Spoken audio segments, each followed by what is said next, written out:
Welcome to the deep dive. Today, we're digging into something pretty special, I think. It's a blueprint, really, for a transformation. A 12-week system aimed squarely at, the musician, the producer, maybe the worship leader who's already got some chops. Right. You know your way around Cubase. You've got decent music theory. Exactly. Yeah. But you're hitting that wall, that sort of invisible barrier, just before the finish line. Yeah. The one separating your heartfelt song from sounding, well, truly industry standard, streaming ready, big sounding. In that wall, so often it comes down to orchestration and arrangement, doesn't it? It really does. So what we're looking at today is this course, Worship and Gospel Orchestration in Cubase, and it's specifically designed to, well, tear down that wall in just 3 months. 3 months, that's ambitious. It is. But they recognize this core issue. Yeah. Lots of talented people are making music that feels good. It connects spiritually, but sonically. It's a bit thin. Yeah. It lacks that professional weight, that dynamic power you need for, say, a big church setting or, Spotify. They actually quote the pain point perfectly. It says, your worship songs may sound heartfelt, but plain. Piano and vocals only. Yeah. And that word plain, it hits hard because it's not about a lack of talent, is it? Or faith. No, not at all. It's usually about lacking a system, a repeatable way to arrange all those instruments, strings, brass, rhythm section, to create that fullness, that dynamic journey. That controlled emotional release. Exactly. And the frustration builds because you're putting the work in, but the sound just doesn't match what you hear on those pro worship albums, especially when you're trying to make tracks that a live band could actually use. Which brings us right to the core mission of this deep dive and really the promise this course seems to be making. It says, imagine this. In just 12 weeks, you're confidently arranging full gospel and worship orchestrations in Cubase Live Band ready, streaming ready, and powerful enough to move a congregation. That's a bold promise. It is. And our goal here today is to unpack how they actually plan to engineer that kind of transformation in, just 12 weeks.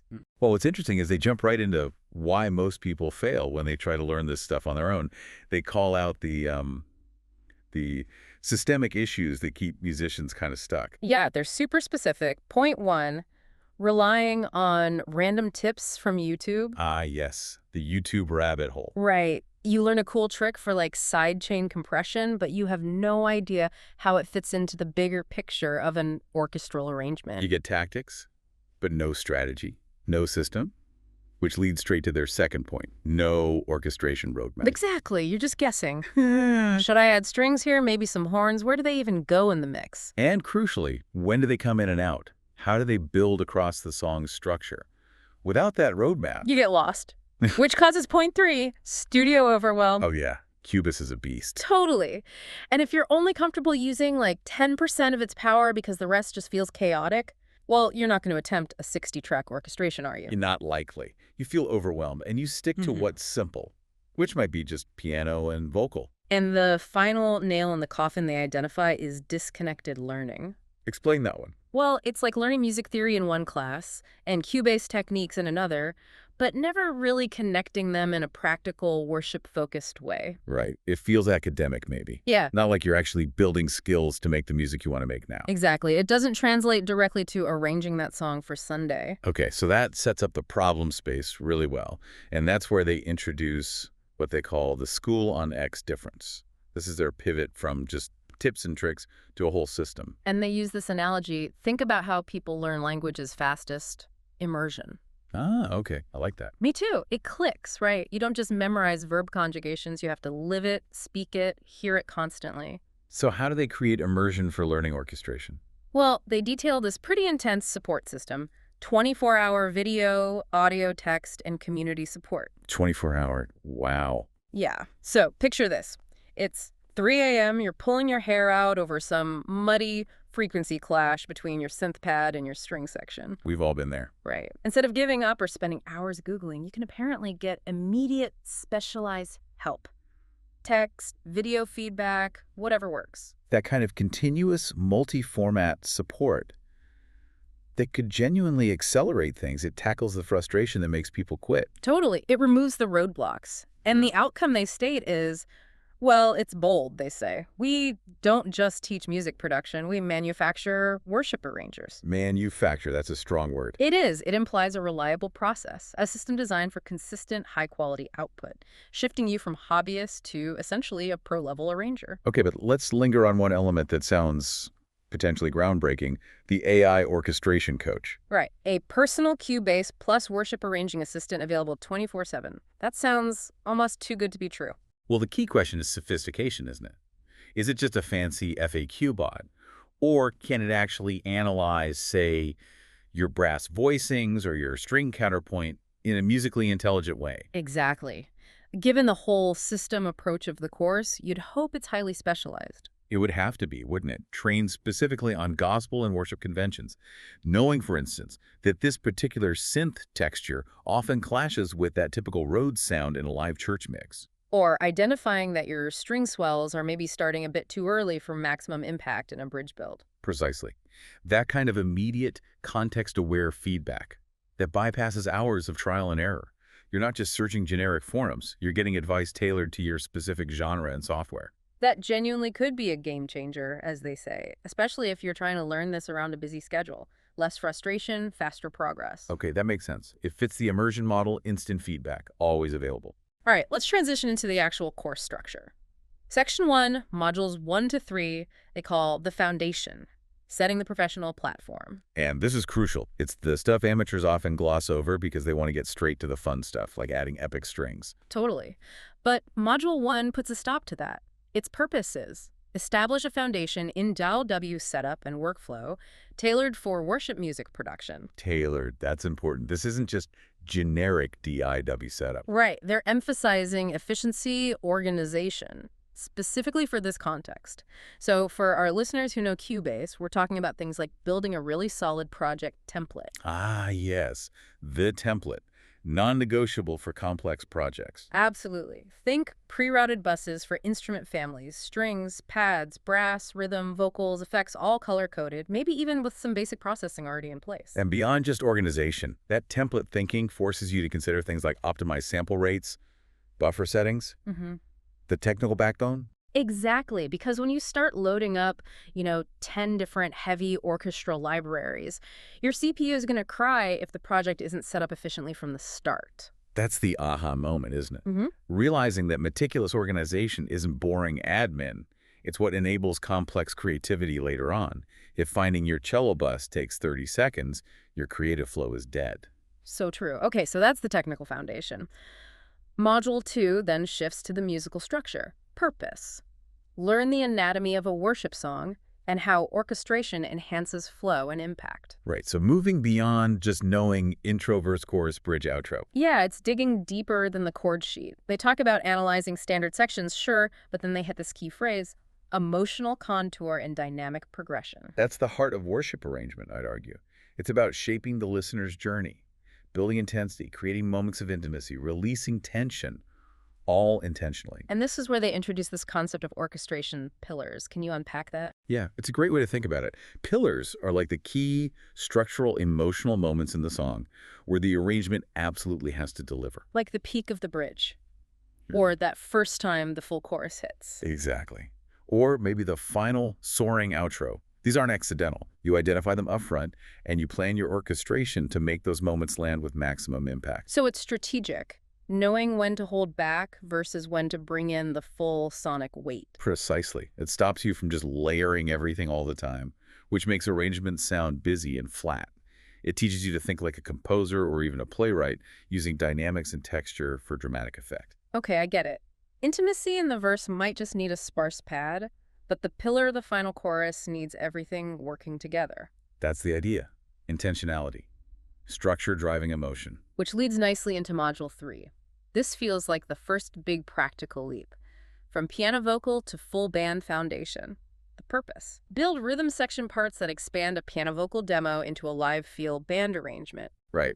This is where you start building the actual sonic body of the track, moving past that initial fragile demo. So we're talking drums, bass, maybe rhythm guitars or keys, layering those core elements in Cubase? Yes. But the crucial bit here, and they highlight it, is mastering the groove and feel in gospel worship styles. Oh, okay. Because gospel has such a distinct rhythmic signature, doesn't it? It absolutely does. That specific syncopation, the pocket, the way the bass and drums lock in, Yeah. it's different from rock or pop. It's got a certain weight and swing. So for people maybe programming MIDI drums, this module must go way beyond just basic quantizing, right? Oh, for sure. You'd have to be looking at micro-timing adjustments, Mm-hmm. maybe subtle swing percentages, velocity variations, humanization, Mm. getting those MIDI parts to breathe like a live player. Getting that hi-hat pattern just right, or making the kick and bass feel really locked in, but not robotic. Exactly. That slight push or pull against the beat is where the feel lives. Mhm. And they also mentioned tackling the MIDI versus live instrument integration. Right, because you might program drums, but have a live bass player, or use sample guitars alongside real ones. And making all that sit together convincingly requires skill. Knowing how to process sampled bass so it sounds real, layering MIDI parts with recorded loops without, weird phasing issues. So Module 3 is really about building that solid, groovy rhythm section backbone, making it feel alive and powerful enough to hold up all the orchestral stuff that's coming next. Precisely. Get the foundation wrong, and the whole building is unstable. Okay, foundation is solid, rhythm section grooving. Now we get into section 2, modules 4 through 7. This is layering for depth. Sounds like where the orchestra really starts to bloom. Yeah, this is the orchestral color palette section, adding those textures and layers that create richness and atmosphere. And it kicks off with module 4, strings and pads for atmosphere, purpose. Introduce strings and pads to create depth and sustained worship textures. Atmosphere and depth. Strings and pads are the classic tools for this in worship music. But it's not just about slapping on any old string sound, is it? They emphasize selecting realistic string libraries in Cubase. Absolutely critical. Yeah. A cheap, synthetic string sound can just kill the vibe instantly. So this module has to cover understanding velocity layers, articulation switching. Like knowing when to use a smooth legato for a melody versus a short spiccato for a rhythmic drive. Exactly. Or détaché, pizzicato, and managing the different sections, violins 1, violins 2, violas, cello, basses, treating them as distinct voices, not just one big string blob. And then there are pads. They talk about layering pads for worship glue.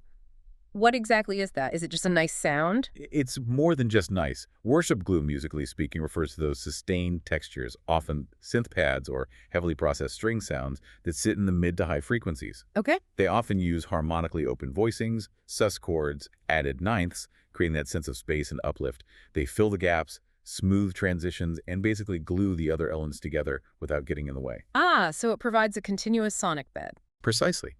But the module also stresses the critical balance between movement and sustain. Yeah. You need that bed, but the strings and pads can't overpower the lead vocal. Right. It's a delicate dance. Enough movement to keep it interesting, but enough sustain to create that atmosphere, all while staying out of the vocal's frequency range. Exactly. Frequency management and harmonic support without being distracting. Got it. Okay, from atmosphere to energy. Module 5. Brass and woodwinds for gospel energy. Purpose. Add richness and drive with brass and woodwind orchestration. This sounds like where the punch comes in. Definitely. Gospel brass is all about energy, attack, and rhythmic drive. And they specifically mention mastering gospel horn section voicings. What makes them distinct?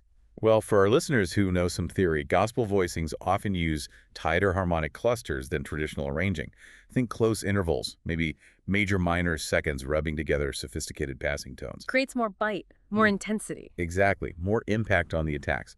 Often they double or punctuate rhythm guitar parts or kick drum patterns. It's very rhythmic. So the application part would be about integrating brass stabs, swells. Right. And maybe short, punchy counter melodies. Brass often acts almost like percussion in gospel, hitting hard and getting out of the way, or doing these big dynamic swells into sections. And the challenge, I guess, is making them sit right with the rhythm section built in Module 3. Huge challenge. That brass attack has to lock into the groove. If it feels like it's floating on top or slightly behind the beat, it just kills the energy instantly. Seamless integration is key. Makes sense. Okay, from brass punch to human power. Module 6. Choirs and vocal layering. Aiming to. Use vocal layering and choir samples to lift arrangements into congregational power. Congregational power. That's the goal here, creating that sense of a multitude of voices. So this involves detailed instruction on stacking harmony vocals in Cubase, not just basic triads. No, likely much more complex, thinking about 4 or 5, even 8-part harmonies, using specific inversions and voicings that create maximum density and power, especially for those big moments like bridges or final choruses. Like those big, lush gospel choir sounds? Exactly. And they mentioned using sampled choirs too, which can give you that huge, almost cinematic scale. But then you have the challenge of blending those massive samples with the actual lead vocal and maybe smaller backing vocal groups, plus the orchestra you've already built. That's the critical balance, isn't it? Using EQ strategically to carve out space so the lead vocal always stays clear and up front, while that wall of sound supports it powerfully from behind. You want depth and fullness, not mud. Right, everything in its place. Okay, one more in this section. Module 7, back to rhythm, but with a twist. Percussion and rhythmic drive, purpose. Explore percussion elements that drive energy without cluttering the worship atmosphere. Rhythm without clutter. That's key. It's easy to overdo percussion and just make the mix messy. So this module focuses on tasteful enhancement. They mention specific gospel percussion instruments. Yeah, things like tambourine for that high-end sparkle and drive, congas for warmth and rhythmic complexity, shakers for that constant subtle energy. Instruments that add flavor and pulse rather than carrying the main beat like the kick and snare. Precisely. They interact with the main groove. And the technical focus for Cubase users is important here. Programming versus recording. When to use a perfectly timed sample versus when to record a live shaker loop with natural variations. Exactly. Knowing the pros and cons, a programmed tambourine hit might give you perfect rhythmic precision on beat 4, but a recorded shaker loop provides that human feel and subtle variation. And they stress syncopation and rhythmic layering in Cubase. What does that entail? Well, it could mean using subtle delays on percussion hits to create wider rhythmic effects, automating volume to make parts swell or duck dynamically, or layering different rhythmic patterns carefully so they complement each other rather than fight. So it's about driving the song's energy forward, making it feel alive and dynamic, but always tastefully. Never letting the percussion become the main focus or distract from the vocal or the worship moment. That's the art of it, adding energy, not noise. All right, we've laid the foundation, painted with the orchestral colors. Now, section 3. Refining and applying. Modules 8 through 12. This sounds like where it all comes together, moving towards mastery and, importantly, real-world use. Exactly, polishing the arrangement, making it flow, and ensuring it translates outside the studio. And it starts with flow in Module 8, building transitions and dynamic flow. The purpose. Learn how to move smoothly between song sections with orchestral tools. This tackles that classic amateur problem songs that just sort of clunk between sections. Verse ends, silence, chorus starts. Yeah, no finesse. So this module teaches how to create that professional seamlessness. They mention using tools like swells, risers, cymbals. Right, using things like a reverse cymbal swell leading into a chorus, or maybe a subtle low-pass filter sweep on a synth pad to create tension before release. These are standard production tricks. But they also talk about orchestral transitions. What might that involve? Well, it could be a simple descending string line that gracefully leads the harmony from the verse chord progression into the chorus progression. Or maybe a brief exposed cello melody that bridges two sections. Or even using the full orchestra for a dramatic pause, followed by a huge re-entry. And they highlight something interesting here.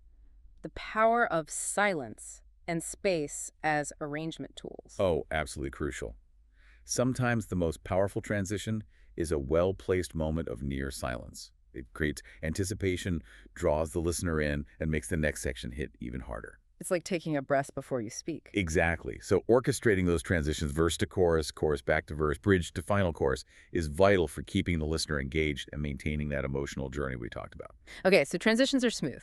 Now Module 9 dives deeper into the details. Advanced layering and orchestration techniques. Goal: refine arrangements with counterlines, textures, and orchestral detail.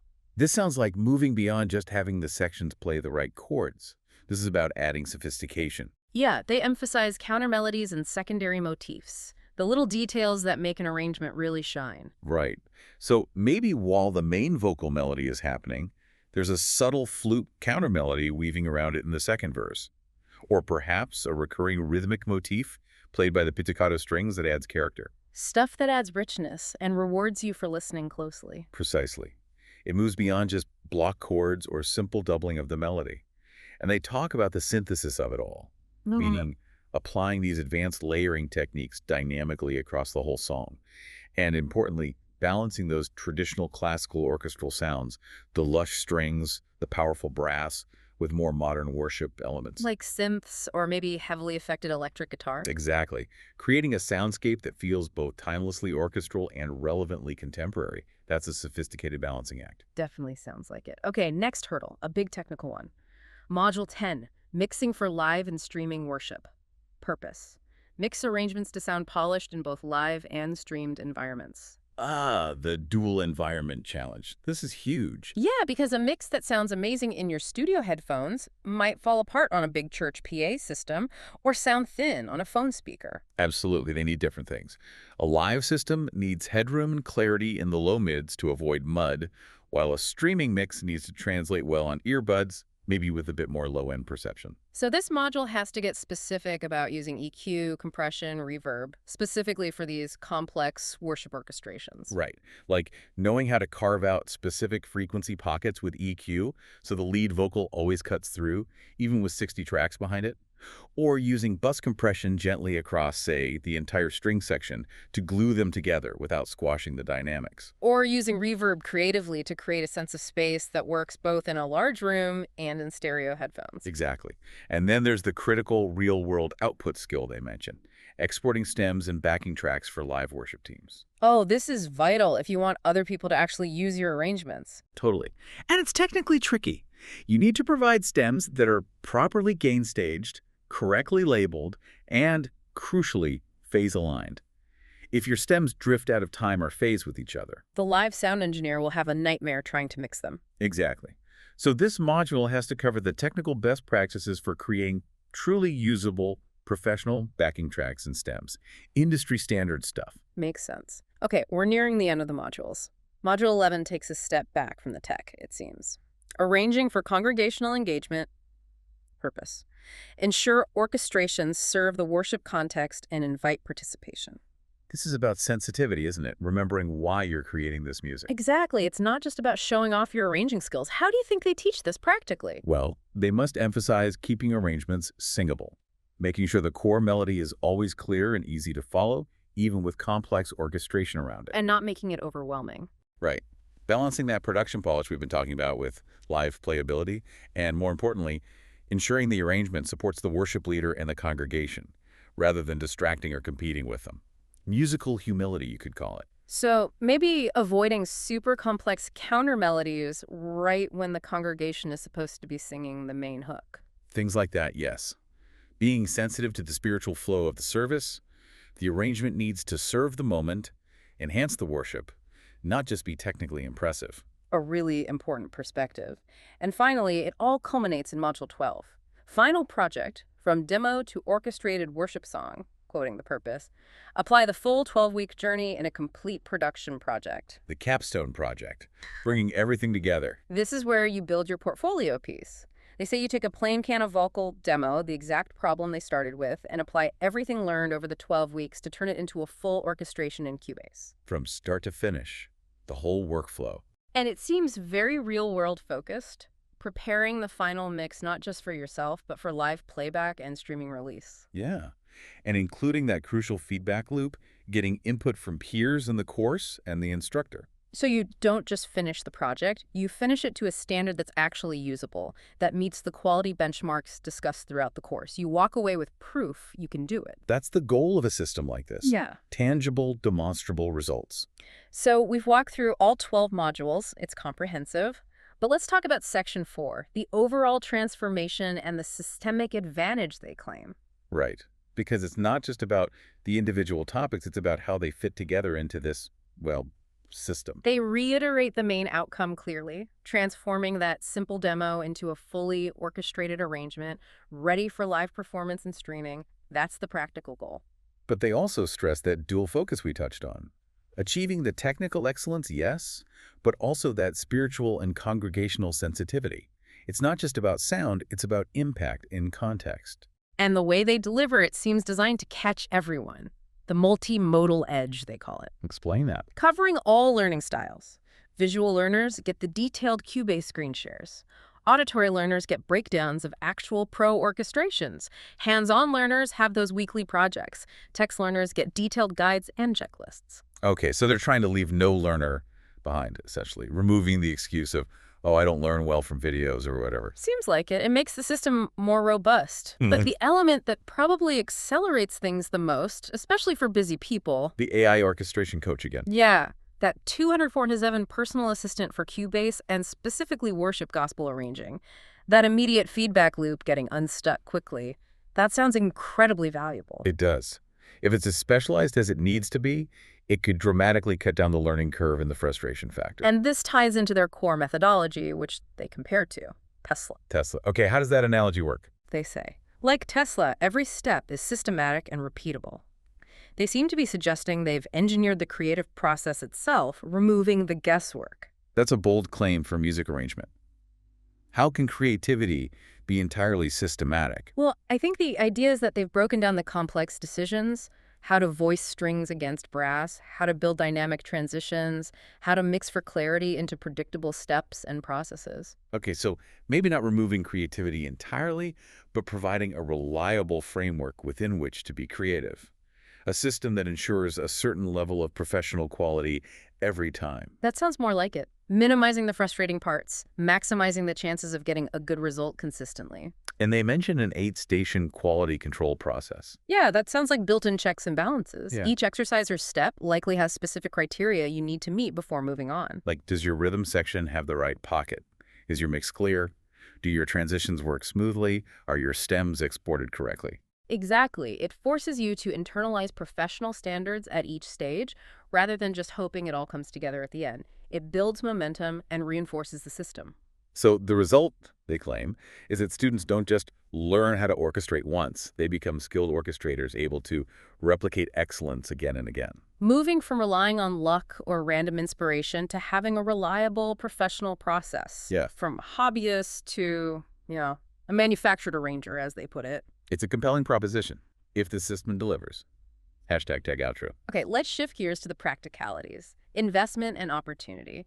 Because a 12-week immersive program with 247 support, AI coaching, a repeatable system, that sounds expensive. You'd certainly think so. Yeah. And they set up the comparison themselves, hiring a pro arranger for even one song. That could easily be $300, $500, maybe even $1,000 or more, depending on complexity. Right, and your typical online Cubase course might cost a fair bit, but won't offer the specific focus on worship orchestration or this level of systematic support. So you expect a premium price tag for this kind of transformation. Exactly, but then they reveal the price, and it's $97. $97 for the whole 12-week system. That's what it says. Right. Which, frankly, sounds like an introductory offer, a founding member deal to get the first wave of people in and build momentum. That makes sense. Aggressively priced to build a strong initial cohort and gather testimonials. Which means the timing is key. They're opening the doors on November 25, 2025, and they explicitly state it's for a limited number of spots. Which also makes sense.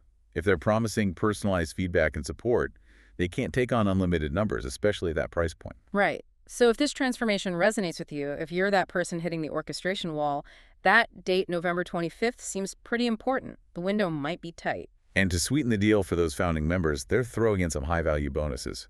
They claim they're worth over $297 on their own. Okay, what are they? Let's break them down. Bonus number 1, ready-made Cubase worship template. Building on Module 1. This is smart. Yeah. Preloaded instruments, effects, buses. Basically, you get to skip some of the initial setup drudgery and jump right into arranging using a professional template from day one. That's a huge time saver and immediately sets a high standard.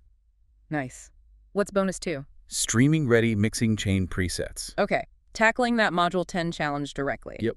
One-click presets for things like vocals, strings, maybe the master bus, designed to give you that polished sound suitable for both live and streaming environments. Again, saves potentially hours of tweaking. That could be incredibly valuable, especially if you're not a mixing expert yet. Yeah. Instant professional sheen.